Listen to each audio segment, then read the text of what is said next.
Hello everyone, this is Dr. Grusendorf coming at you with your Week 6 course hack. There's two things I want to point out as you're working to finish your final project. First of all, while your final project is integrated, that is, all the pieces that you're working on relate to one another, you're going to have to submit each one of them separately. So let me encourage you to create a little checklist to make sure that you've submitted each of the components of your final project. This may seem a little bit cumbersome having to submit each one separately, but it really is the best way for me to be able to evaluate and give good feedback throughout the process. So just keeping a short checklist will help you make sure that you don't accidentally forget to submit something in your final project. The other thing I wanted to talk about was the place and value of the self-critique.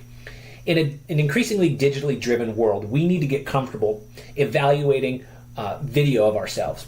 You see, we might go preach and teach and feel like we really knocked it out of the park, but when we sit down and actually evaluate what we look like in front of the camera, we might be able to see idiosyncrasies or things that we're doing that may be distracting that we wouldn't otherwise be able to see.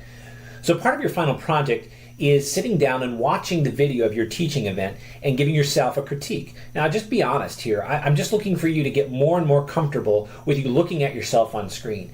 At first, it can seem pretty awkward to listen to yourself, to watch yourself, but we really need to become comfortable with this.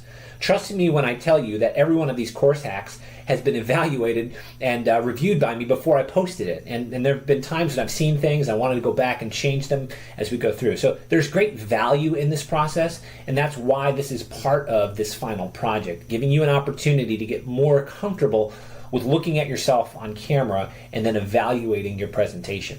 So just a couple of things I wanted you to think about as you work towards completing your final project this week. Of course, if you run into any problems, feel free to reach out. I'm here to serve you in any way that I can. And let me just say, as we bring this final course hack to a close, thank you so much for all of your hard work. Please know that my prayers are going to continue for you and that God would use you to impact many people for the kingdom through the way that you communicate biblical truth.